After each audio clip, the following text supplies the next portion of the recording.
A gente começa com uma reportagem sobre as mudanças e novidades na declaração do imposto de renda deste ano. Vamos ver.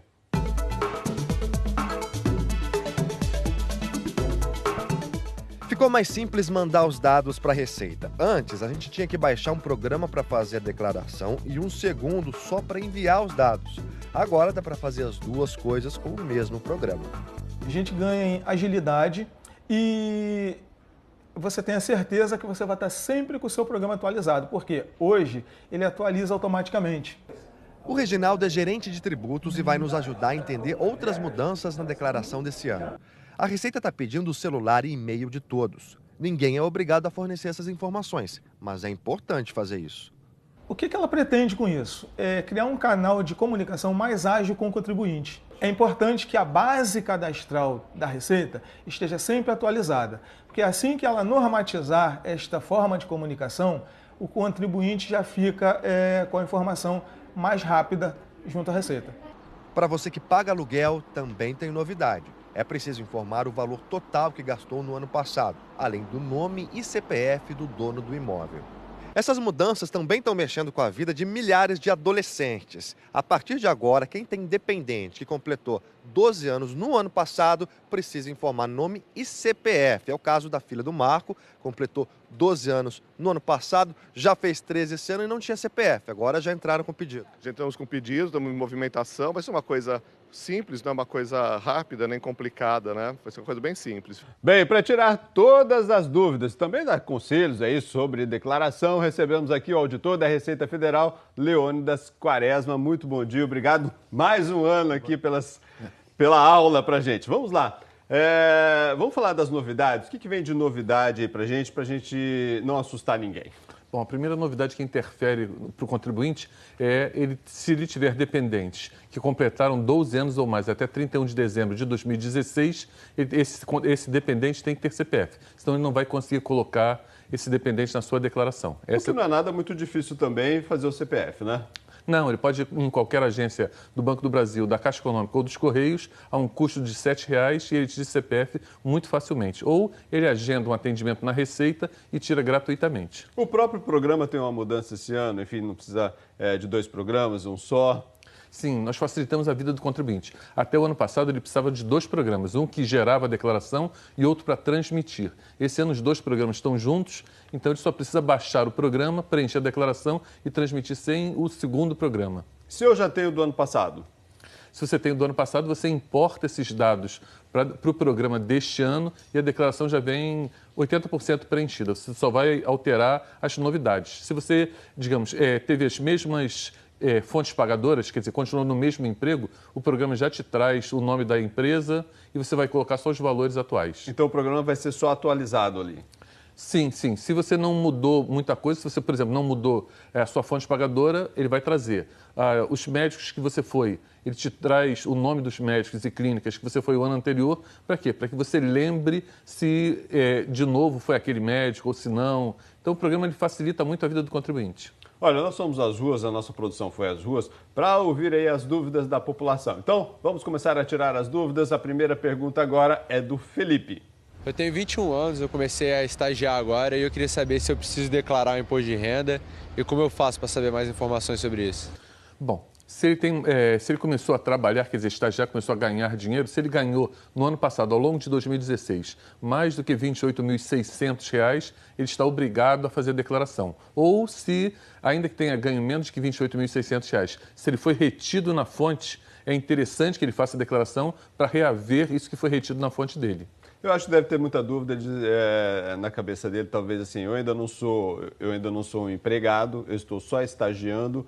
Eu acho que deve ser a dúvida de muita gente. Se eu ainda não estou efetivado, mas mesmo assim eu tive rendimento, eu tenho que declarar? Sim, todo mundo que teve algum rendimento acima de R$ 28.600 deve declarar. Mesmo que você seja um autônomo, não tenha empresa fixo, por exemplo, taxista. O taxista ele é autônomo, ele não é empregado de ninguém. Ele deve juntar toda a receita dele, tudo que ele recebeu no táxi e fazer a declaração informando e pagando imposto sobre o que ele recebeu. Acho que isso é um bom momento para a gente falar assim, bom, quem deve declarar? Então, vamos lá, passo a passo. Sim, quem deve declarar? Quem ganhou como rendimentos de trabalho assalariado ou não, rendimento tributável mais do que R$ 28.600.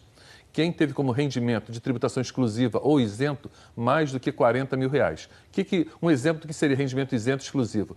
Rendimento de caderneta de poupança, LCI, LCA, aplicação financeira, todos esses rendimentos, se tiverem sido mais do que R$ 40 mil, ele também estará obrigado a declarar. Aquele contribuinte que operou em Bolsa de Valores, independente do resultado, operou em Bolsa de Valores, também está obrigado a declarar. Aquele contribuinte que tornou-se residente no Brasil em 2016, quer dizer, entrou no Brasil em 2016 e fixou residência, também está obrigado a declarar. Quem teve a posse ou a propriedade de bens em valor maior do que R$ 300 mil, considerados na declaração. Quer dizer, se você tem um apartamento que você, há um tempo atrás, vinha declarando um apartamento que valha 300 mil ou mais, você também está obrigado a declarar. Se teve uma grande variação, nós tivemos, você falou do apartamento, nós tivemos uma grande variação aí por conta da crise. Isso é levado em conta também? Eu levo em conta, eu posso mudar da declaração do ano anterior? Não, na declaração consta sempre o valor do custo de aquisição. Se você comprou um imóvel há alguns anos atrás que custou, por hipótese, R$ 100 mil, ainda que esse imóvel você hoje saiba que ele vale 600, você vai continuar na sua declaração com os mesmos R$ 100 mil. Na hora que você vier a vendê-lo, tem duas condições que você pode ficar isento. Se for o seu único imóvel e você vendê-lo por até R$ 440 mil, você não paga imposto. Se for um imóvel residencial, você vendê-lo para adquirir um outro imóvel residencial, aplicar o fruto da venda desse imóvel que você tinha na compra de um outro residencial, você também não paga imposto de renda. Se não acontecer uma dessas duas condições, você vai pagar até 15% como ganho de capital. Quer dizer, um imposto sobre o lucro que você teve na venda daquele imóvel. Isso vale também para automóveis? Vale para qualquer bem que você venda com lucro, você deveria apurar o chamado ganho de capital. É que automóvel é difícil você conseguir vender um automóvel com lucro. Normalmente você compra um automóvel, tirou da agência e já desvaloriza se você quiser vender. Mas qualquer bem que você venda com lucro, por exemplo, uma joia, um quadro, uma obra de arte, vendeu com lucro, você deve apurar o ganho de capital. Bom, teve uma categoria que é de empregados domésticos. No ano passado, nós tivemos uma grande formalização, né? Enfim, que entraram para a formalidade, eram informais, agora com esse social, enfim. O que muda para esses empregados?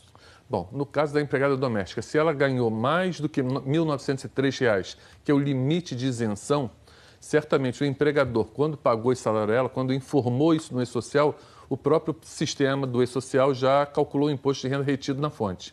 Então, seria interessante essa doméstica fazer a declaração para reaver o que foi retido na fonte ou, se for o caso, pelo menos reaver parte ou pagar até o imposto devido, se for o caso, se ela tiver alguma outra renda. Então, com essa formalização, o empregador foi obrigado a reter na fonte sempre que o salário dela ultrapassou o limite de isenção.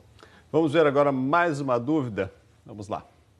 Por quanto tempo tem que guardar os documentos caso a Receita venha pedir, se você cair na malha fina?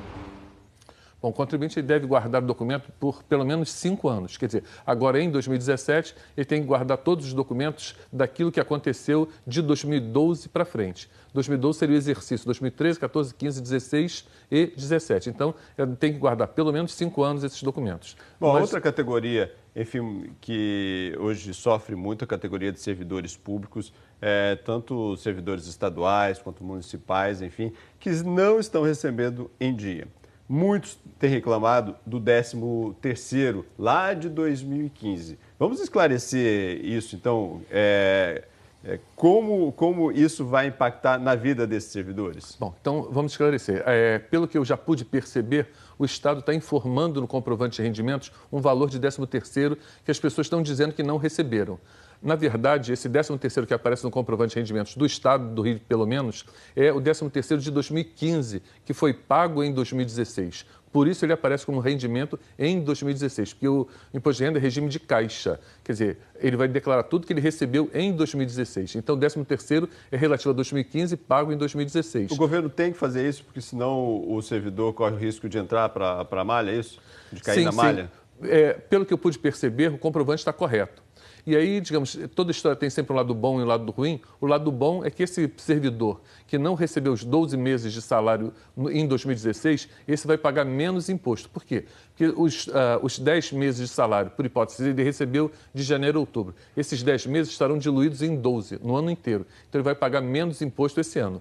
E aí a pessoa deve ficar preocupada, mas então quer dizer que ano que vem, em 2018, eu vou pagar mais porque eu terei recebido 12 salários de 2017 e mais os 2 de 16? Não. Se o Estado fizer a informação correta, esses 2 meses de 2016 que vierem a ser pagos em 2017 deverão ser tratados como rendimento recebido acumuladamente, então eles ficam separados dos 12 meses de 2017. Quer dizer, o contribuinte não vai ter prejuízo sob a ótica do imposto de renda de receber esse atrasado em 2017. O servidor, então, não é prejudicado lá na frente, ele não tem que pagar mais, então, lá na frente? Não, nesse caso não, porque esse é o chamado rendimento recebido acumuladamente. A tributação vai ser tratada, esse rendimento desses 2 meses vai ser tratado separadamente dos 12 de 2017. Bom, vamos a mais uma pergunta agora?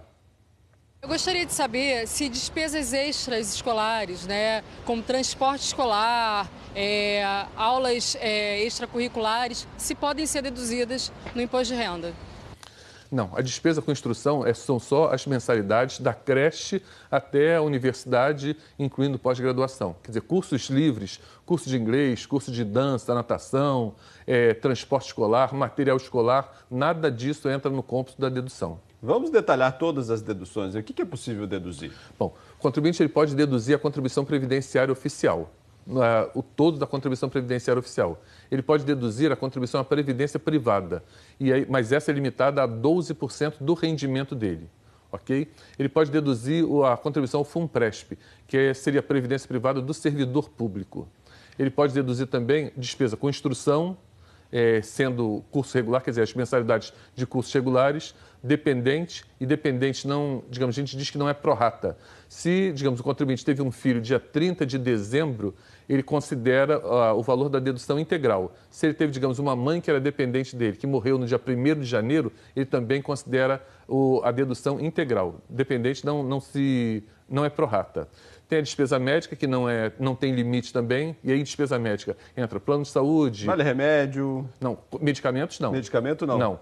O medicamento só é dedutível se ele estiver na conta do hospital. Se você se interna para fazer algum procedimento e o estabelecimento lhe aplica medicamentos, isso vai constar na nota do atendimento, na nota da internação, nesse caso é dedutível. Se ele compra o medicamento por conta dele, não é dedutível. Por exemplo, é um caso muito comum, quem faz operação de catarata, por exemplo.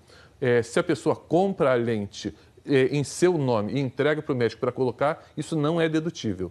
Agora, se o médico ou a clínica fornecem a lente, isso vai vir na nota fiscal ou no recibo do médico, aí nesse caso é dedutível. O senhor falou ali de mãe, mas a gente tem que lembrar também, muitos pais, sogros, sogra que moram juntos, então, também são dependentes? Bom, e aí quem pode ser dependente? Vamos ver quem pode ser dependente. O filho até 21 anos, ou até 24 se for universitário ou estudante de escola técnica. Os pais, mães e avós se receberam no conjunto, no todo, até o limite de isenção. E aí não é só salário. Se, digamos, o pai recebeu até o limite, recebeu uma aposentadoria pequena, mas teve um rendimento alto de poupança ou aluguel, ele não pode ser dependente. Então, pai, mães e avós até o limite de isenção. Agora, sogro e sogra. Sogro e sogra não podem ser dependentes. O que pode acontecer é se a sua esposa tiver rendimentos e declarar em conjunto com você, os pais dela, se pudessem ser dependentes dela, entram na declaração como pais do cônjuge, não como sogro e sogra. Mas aí o cônjuge precisaria ter rendimento. Tem que ter rendimento.